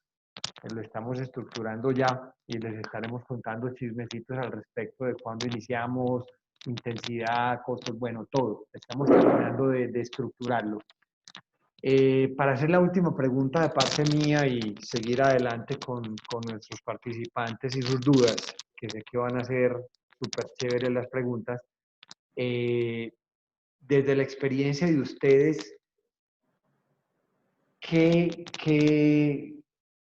tuvieron con qué, hemos dicho, una experiencia de cada uno de ustedes que nos relate corto cada uno de ustedes que dijeron, wow, acompañé a un ser en este proceso y fue mágico y me llenó a mí tanto que esto ha sido lo que más me ha marcado dentro de la posibilidad que nos ha dado el universo de servir a otros? Dale, amor. Arráncate. Lo tengo clarísimo. Un hombre conductor de tractomula. Trabajaba en la empresa de una amiga nuestra y en ese momento mi mamá hacía unas asesorías y este señor llega llorando porque el médico le acaba de decir que le queda un mes de vida porque tiene un cáncer de pulmón. Y este señor llega llorando, mi mamá lo ve o se entera del tema y dice como, ¿por qué no va a consulta con Diana? Fue a consulta, lo acompañé, le dije, espérate, mira, ¿cuánto te queda de vida? Te puede quedar 1 hora, puedes salir de aquí, te puedes rodar por las escaleras y ya tu cuerpo dejó de funcionar. Eso no lo sabe nadie. Vamos a comprender qué es esto, no sé qué, lo acompañé. Mira, este hombre fue a consulta 2 veces. Me saludó hace relativamente poco por WhatsApp. Y cada cierto tiempo me escribía, me dice doctora. Entonces, doctora, yo la recuerdo mucho, no sabe todo lo que la pienso, muchas gracias por todo, estoy muy contento, no sé qué. Y no es una persona que estuvo en un proceso de 1000 consultas, ni que lo veo no lo volví a ver. Sé que el médico no tenía razón porque me escribía con más frecuencia antes y estamos hablando de hace 5 años. Estamos hablando de una persona que le dijeron que se iba a morir en 1 mes de cáncer de pulmón y hace 2 meses tal vez como que, ay, me acordé, le escribí, no me contestó, no veía el mensaje y dije, ay, el médico tenía razón. Y luego me escribió como, no, estaba sin cobertura, no sé qué, gracias por saludarme, estoy muy bien, la recuerdo siempre mucho. Ese hombre, yo realmente no sé si me recuerda mucho, pero yo lo llevo en mi corazón porque por supuesto no fui yo. Él tuvo la valentía de hacer los cambios que debía hacer, de tomar acción, de sanarse y lo amo esa experiencia. Es que es súper interesante porque, digamos que en mi caso personal la respuesta se me hace un poquito compleja por el hecho de que desde lo que yo acompaño desde la parte espiritual y todo el proceso he tenido unas experiencias hermosas en este plano y en otros planos. Y en un proceso de sanación, digamos, muy bonito, que aunque sea difícil de comprenderlo, fue más un proceso de sanación, pero de trascendencia del cuerpo, ¿sí?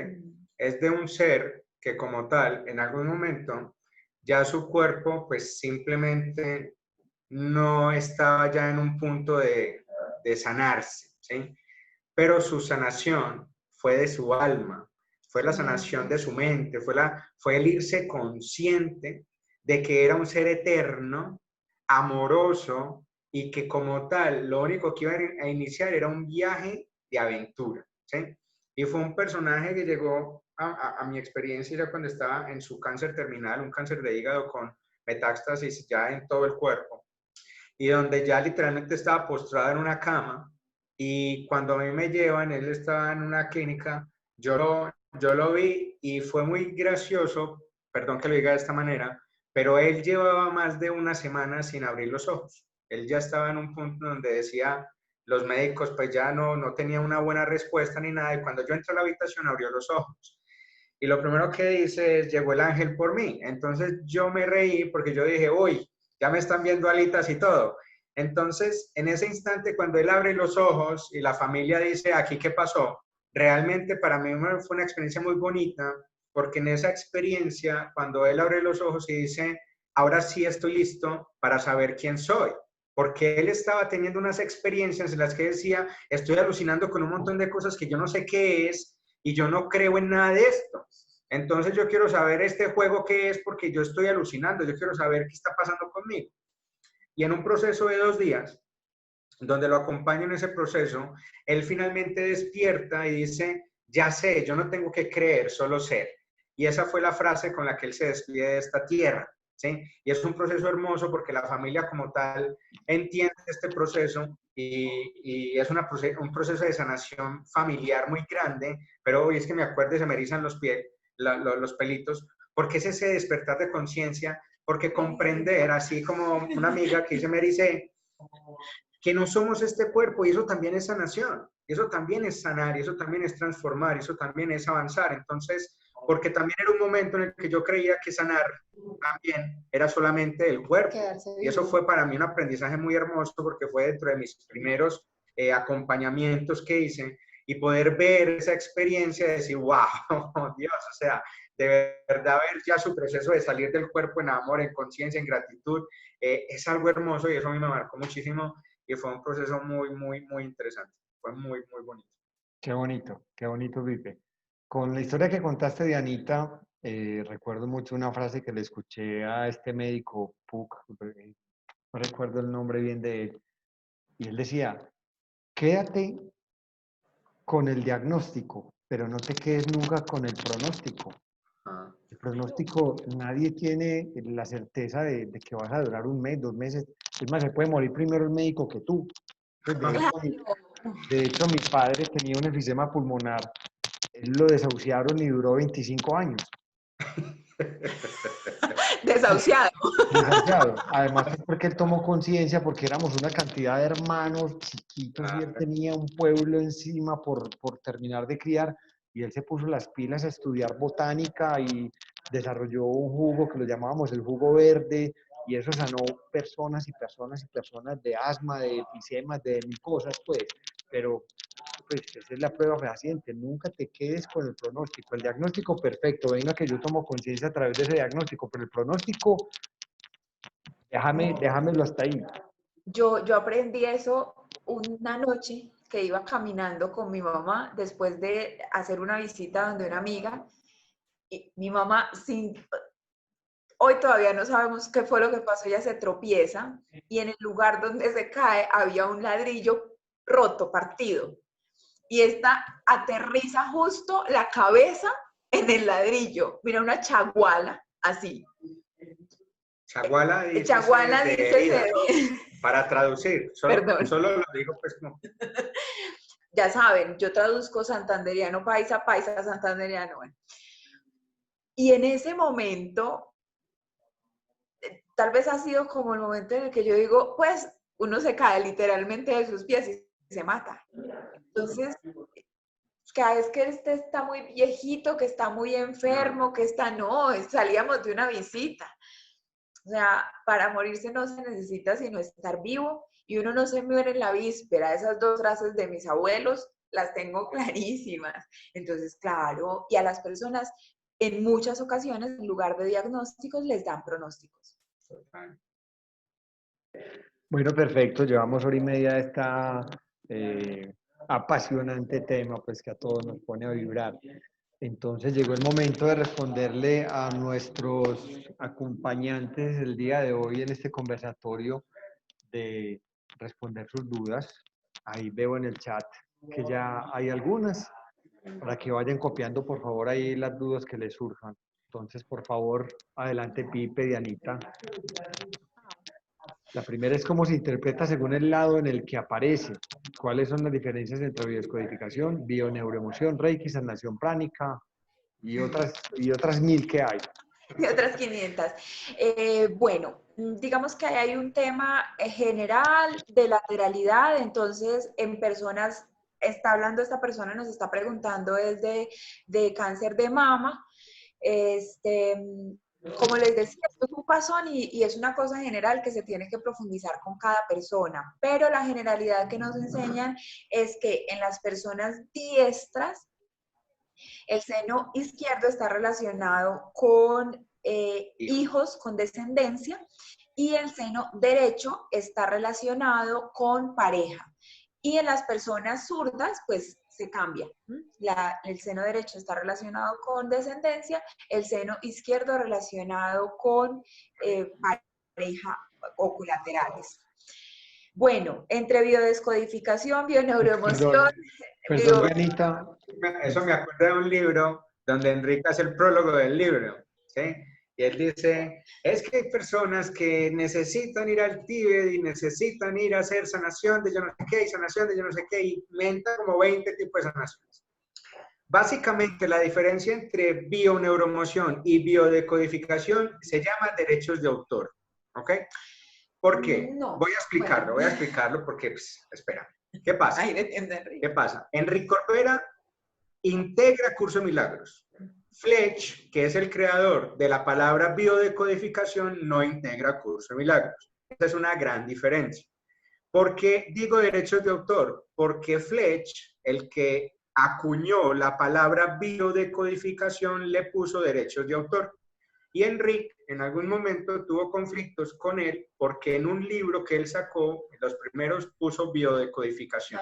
Entonces entraron en un conflicto de derechos de autor y por eso finalmente Enrique cambia de biodecodificación a bioneuroemoción. ¿Ok?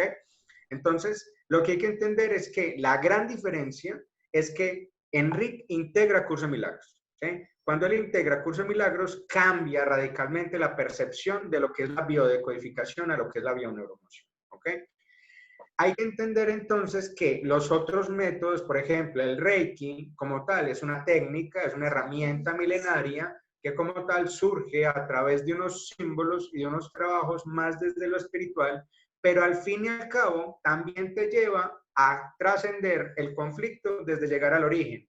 ¿Qué pasa? Que desde el Reiki no trabajamos tanto la parte emocional como situación, sino que trabajamos más los campos energéticos y la forma en la que a través de esos campos podemos ayudar a sanar la parte del desequilibrio energético que finalmente se convierte en el conflicto que genera un síntoma físico. ¿Sí? La parte de la sanación pránica es lo mismo, es sanar los campos energéticos y cuando sanamos esos desequilibrios energéticos, igual vamos a comprender que hay un conflicto emocional que está generando esos conflictos o desequilibrios energéticos y trabajamos desde ahí. Entonces, digamos que no podemos hablar de que una sea mejor que la otra, sino que todas son complementarias. Al fin y al cabo, por ejemplo, yo personalmente en consulta integro la bioneuroemoción con Reiki, con Enneagrama, con hipnosis, porque como tal todas las herramientas hacen parte de la experiencia.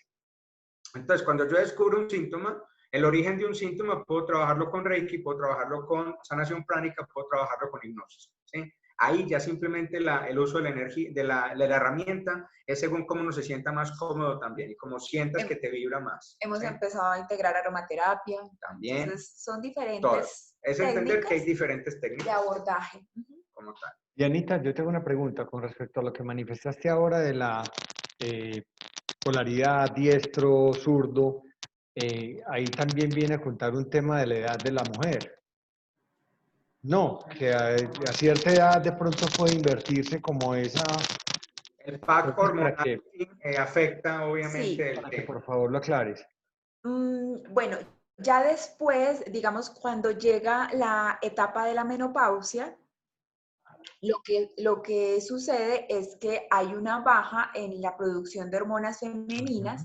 Entonces, es probable que después de la menopausia la mujer zurda pueda manifestar el síntoma como una mujer, perdón, la mujer diestra manifieste el síntoma como una mujer zurda. Después de la menopausia. Gracias, Negrito, que no estaba teniendo en cuenta eso. Perfecto, Por aquí perfecto. preguntan sobre la artritis, ¿sí? O el tema pues de los dolores articulares. Cuando hablamos de una artritis, dependiendo del punto de la artritis en el cuerpo, pues vamos a hablar de un conflicto. Pero a nivel general, la artritis es la incapacidad de soltar algo, algo a lo que me aferro y que no soy capaz o no me permito soltar, ¿sí? Pero ¿qué pasa? Cada parte del cuerpo tiene una funcionalidad diferente. Si yo tengo una artritis en las manos, pues ahí es donde, si yo soy una mamá, soy de esas mamás que quiero tenerlo todo aquí bajo control, como una amiga mía, ¿sí? Que a veces quiere tener el control de todo, y como tal, cuando no son capaces de soltar, la artritis en los dedos aparece, ¿sí? Ahí es donde se van a dar esas artritis porque no soy capaz de soltar a mis hijos, no soy capaz de soltar una experiencia. Entonces, el síntoma más común en ese sentido es la artritis. Pero la artritis tiene que ver con un movimiento y una articulación.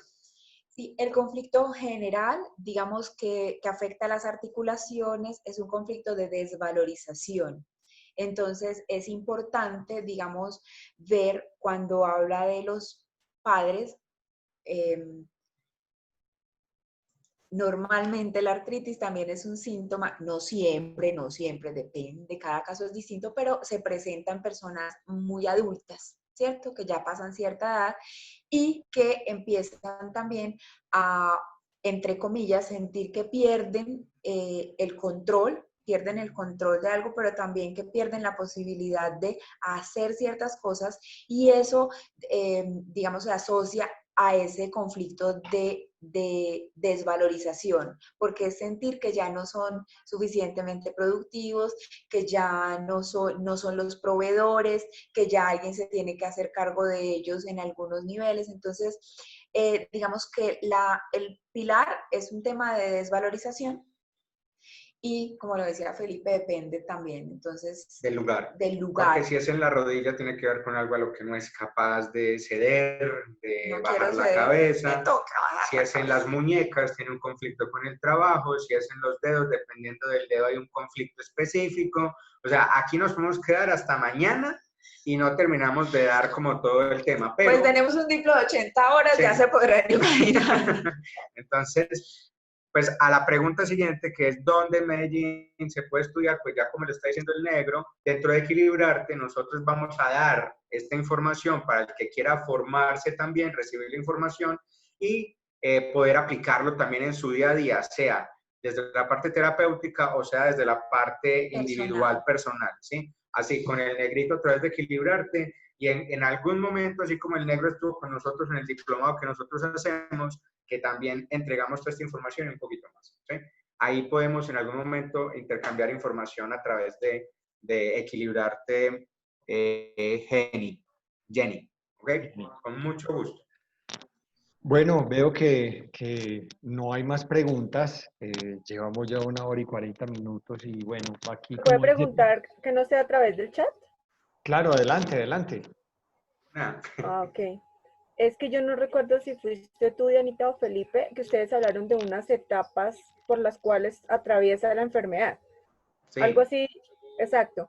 Esas etapas, uno mismo las puede identificar, o uno cómo sabe cuáles son esas etapas por las que va atravesando, o cómo uno puede identificar eso, no lo tengo muy claro. Vale, pues sí es complejo explicarlo, pero vamos a hacer como una especie de intento. ¿Listo? Porque es un tema de que en la clase nos demoramos un fin de semana entero, pero lo hacemos. Una clase. Una clase, mentiras, una clase, no 8 horitas para explicarlo, pero vamos a hacer. La fase de la enfermedad quiere decir que tú vas en tu vida normal y silvestre y tienes un conflicto de golpe, te pasa algo, tienes un conflicto, eso se llama fase activa. Pero en la fase activa no hay síntomas, ¿ok? En la fase activa vas a experimentar simplemente un conflicto en el cual estás sintiendo que el tigre te persigue, ¿sí? O una situación específica. No hay síntomas, no hay malestar. No hay malestar, o sea, a lo que me refiero es no hay sintomatología. No acudes al médico. No hay sintomatología porque te sientes súper bien, ¿sí? Pero luego pasamos a una fase que se llama fase fría, ¿sí? Perdón, fase caliente, en donde vas a experimentar síntomas como fiebre, sudores fríos, vas a tener ya la sintomatología activa, ¿sí? Ahí es cuando tú vas donde el médico, ¿sí? Cuando vas donde el médico, estás con los síntomas activos, ahí aparece, digamos, el conflicto en el que estás. Luego de ese aspecto aparece lo que llamamos la fase de resolución del conflicto, pero antes de esa fase de resolución hay lo que llamamos una fase de epicrisis, ¿sí? Para explicarlo voy a hacer un ejemplo que es el que yo uso normalmente. Un tigre te persigue, ¿sí? Cuando el tigre te persigue, tienes un conflicto activo. Tú corres como el diablo para que no te coma el tigre. Pero tú no estás teniendo conflictos de respirar, porque estás respirando mucho mejor que cuando no tenías el tigre detrás. Entonces ahí no vas donde el médico. Cuando el tigre se cansa, digamos que el tigre se cansa y deja de perseguirte, tú paras, pero ya tu cuerpo está en un estado donde necesita bajar el ritmo y ahí aparece sudoración, porque claro, hubo una multiplicación celular para respirar mejor. Para sacar eso aparecen hongos, bacterias y un montón de cosas y ahí aparecen los síntomas. Si tú vuelves a caminar por el mismo sector donde estaba el tigre y tú te vuelves a asustar con el tigre, la enfermedad se vuelve a activar. Así el tigre no esté. Así el tigre no esté. Simplemente pasaste por ahí, pensaste, ahí donde el tigre salga, qué miedo que salga, activaste otra vez la enfermedad. Eso se llama ciclar la enfermedad.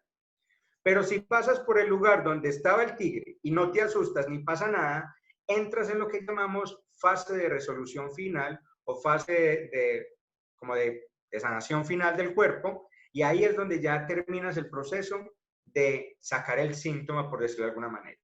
Pero ¿qué pasa? Este es un tema que es muy profundo y muy complejo de explicarlo, pero prácticamente te recomiendo que más bien nos des una llamadita y miremos en qué punto estás para poder llevarte a que tú misma puedas reconocer en qué punto de la enfermedad te encuentras, porque de verdad que es un tema que explicarlo generalmente puede enredar mucho la cabeza y es más bien hacerlo con casos específicos donde tú estás en una situación específica y decirte, mira, con lo que estás presentando, lo que estás diciendo, estás en este punto. Ahora, puedes hacer esto, puedes hacer lo otro, ya tú decides. ¿Sí? Porque ahí viene el tema también. Sí, lo que pasa es que usamos un poquito de apoyos visuales cuando explicamos el tema, porque como es como, pues no es tan es un poquito abstracto, evidente, es abstracto. Pero digamos que hay una pista. Cuando, bueno, no, pero este ejemplo solo me sirve para casos de cáncer o tumores. Cuando los tumores están creciendo, el conflicto o el síntoma está en fase activa. Y normalmente en ese momento no hay diagnóstico porque las personas no acuden al médico porque ahí no está, o sea, ahí no hay síntoma. Cuando el órgano deja de crecer, cuando las células dejan de proliferarse, ahí es donde aparecen los síntomas. Y ahí es donde surge el diagnóstico. Ahí el cuerpo ya normalmente, si no está creciendo el tejido, ya paró de crecer, ahí ya se está en fase de sanación, digamos, de la primera parte. Normalmente cuando Felipe dice, cuando uno pasa nuevamente por donde estaba el tigre, eso se llama epicrisis, y normalmente lo que pasa ahí es que no aparece el tigre, sino el médico. Entonces ahí es cuando te hacen el diagnóstico. O el pronóstico. Si en ese momento otra vez entras en conflicto, te asustas, ahí es donde se puede ciclar el síntoma, entonces vuelve a haber proliferación, entonces vuelve a empezarse. Si en lugar de, si no hay diagnóstico, hay personas que nunca son diagnosticadas y luego lo que encuentran son calcificaciones hay personas que encuentran pequeñas calcificacioncitas y le dicen, ah, no, En cápsula. eso es una cosa benigna. Benigna es porque dejó de crecer, porque está ahí hace mucho tiempo, no se han dado cuenta. Entonces, lo que pasó es que no había microorganismos suficientes para sacar ese exceso de tejido y simplemente el cuerpo lo que hizo fue encapsularlo. Entonces, digamos que esa pequeña pista podría funcionar, claro, solo en momentos o en casos de cáncer. Pero Ok. la pregunta. Gracias, Felipe. Vamos a cranearnos una manera de explicarlo más fácil. Gracias. Gracias. ¿A quién más tenemos por ahí que quiera hacer alguna pregunta? Que tenga alguna duda, como para aumentársela. Bueno, no. Yo tengo una pregunta. Buenas noches. Buenas noches, adelante. Bueno, ¿qué sucede? Y bueno, más que qué sucede, pues también qué cuidados hay que tener. Digamos, en una pareja que se está separando, que han llevado su separación de cierta manera amigable, pero con niños pequeños, menores a los 7 años. ¿Qué cuidados hay que tener? Porque pues finalmente sí se está generando un trauma en ellos, así no pues se viva, digamos, por parte de la relación de la pareja muy amigable el tema, pero pues sí va a haber una separación física de uno de los padres. Entonces, ¿cómo manejar de una manera más, no sé, como más suave para los niños ese tipo de conflicto? Sobre todo con los niños, pues más allá del conflicto que se va a generar en el adulto también. Dale. ¿Qué es tu tema, amor? O sea, hello. Bueno, Julio, mira, una de las primeras cosas es que el amigable realmente sea amigable, porque a veces queremos aparecer como amigables y aparecer como que nada pasa y estamos perfectos, pero realmente hay un impacto emocional muy fuerte. Y si estamos haciendo eso ahí, es donde el cuerpo nos puede empezar a decir como, ay, mentiritas, si estás muy triste, si hay mucha rabia, si hay muy... Entonces, lo primero que para mí es muy importante, que siempre invito a las personas, es a que reconozcan y hagan legítimas sus emociones. Cada episodio y cada vivencia debemos vivirla como la vivimos. Eso no quiere decir que vamos a agarrarnos de los pelos, pero sí que tengamos esa posibilidad de decir, yo me siento molesto, me siento triste, me siento asustado, y que legitimemos esa emoción. Eso porque te lo digo, porque en la medida en que los adultos aprendemos a hacer eso, estamos transmitiéndole esa misma tranquilidad a los niños. Los niños, la psicología nos dijo que los niños no escuchan lo que les decimos, sino ven lo que hacemos. Y yo lo llevo un poquito más allá. Ni siquiera ven lo que hacemos, o sí ven un poquito lo que hacemos, pero sobre todo sienten lo que sentimos. Entonces, si tú estás queriendo, o si los adultos de esa relación están queriendo reprimir y no mostrar sus emociones y tragárselas por acá, primero es probable que se enfermen, porque el cuerpo necesita sacar eso como una olla a presión por alguna parte. Y segundo, los niños van a vivir ese conflicto. Entonces, lo más saludable es darnos el tiempo de vivir el duelo como sea. Hay personas que lo viven con la tranquilidad y es súper tranquilo, perfecto. Pero si no es tan tranquilo, entonces poder reconocer yo, no lo del otro, sino yo, que sí estoy enojado, que sí me molesta o que sí estoy muy triste, darme el tiempo, acompañarme si es necesario de una persona, de un profesional, o de diferentes cosas, de meditación, de velitas, de aromaterapia, de lo que tú quieras. Pero digamos que poder gestionar ese contenido emocional, porque eso va a hacer que los niños lo vivan de una manera diferente. Y cuando los niños manifiesten tristeza, angustia, irascibilidad, rabia, cuando tú has aprendido a legitimar tus emociones, puedes acompañar al niño a hacer lo mismo y es legitimar sus emociones. No porque el niño está triste, entonces te asustas. No, es que la tristeza también se vale, el miedo también se vale, la rabia también se vale. Solo nos enseñaron a que se valía la alegría y los seres humanos no estamos alegres siempre. Entonces, aprender a llevar al niño a decirle, sí, yo también estoy un poquito triste por el cambio, o yo entiendo que te sientas así porque nos estamos enfrentando a un cambio, pero esto también es una oportunidad y lo vamos a vivir de la mejor manera para ti y para mí, siendo claros. Eso también es fundamental, ser claros con los niños, hablarles, decirles qué está pasando.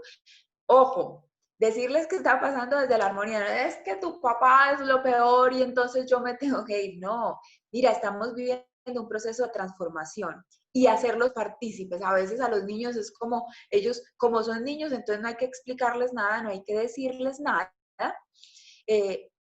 porque ellos no entienden. Al niño al que se le habla con claridad, es un niño sano, es un niño que tiene la capacidad de adaptarse al cambio mucho más fácil que nosotros.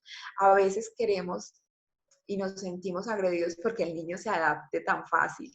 Entonces, incluso le queremos proyectar drama. Entonces, gestionar tus emociones, reconocer y legitimar tus emociones, gestionarlas, acompañarte si es necesario para eso, y si no, está perfecto, y hablar claramente con él, con los niños, y legitimar sus emociones, que si están tristes, es válido que estén tristes, pero eso hace parte del proceso y que vean también la oportunidad que esto está representando, y es siempre que una pareja se separa y hay hijos, con toda la seguridad, yo desde mi corazón siento que están haciendo lo mejor por sus hijos, porque no los están exponiendo a un ambiente conflictivo y están prefiriendo armonizar, darle el mejor ambiente a sus hijos. Entonces, que les puedan transmitir eso me parece genial. Este es mi tema, me puedo extender aquí también 500 horas, me encanta.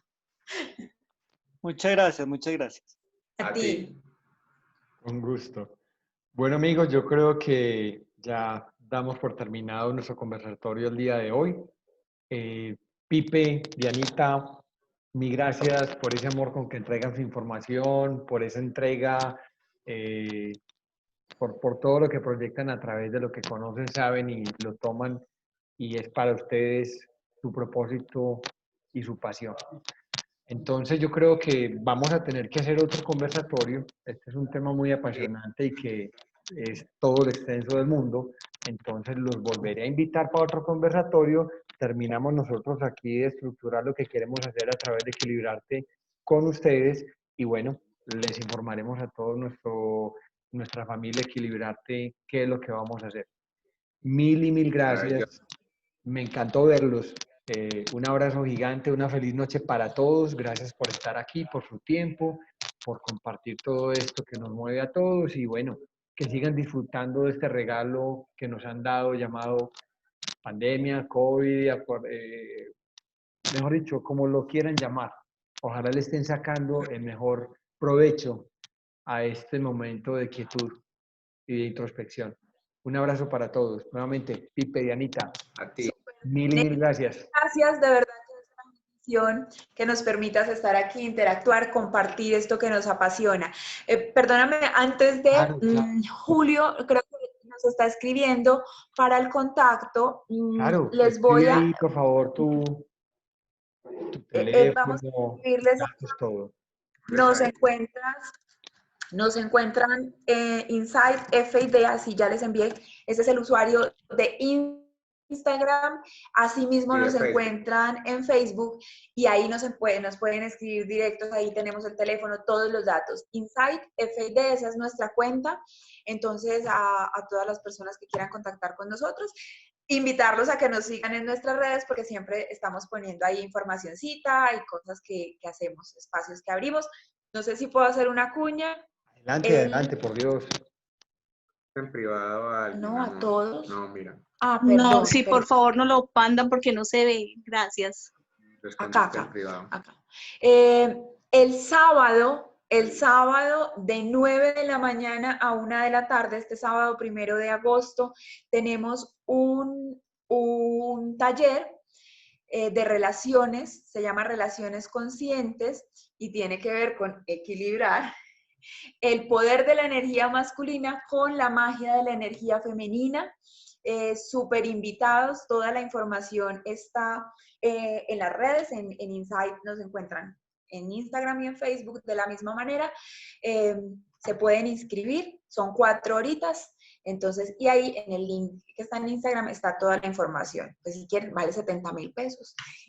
Entonces ya, cuña publicitaria cerrada. Pero si quieren, ahí.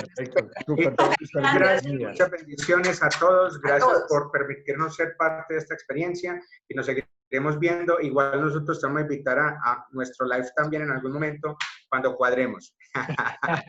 Ok, hermanito. Un abrazo para ambos. Se cuidan. Feliz noche. Gracias a todos. Feliz noche. Que estén muy bien. Nos vemos.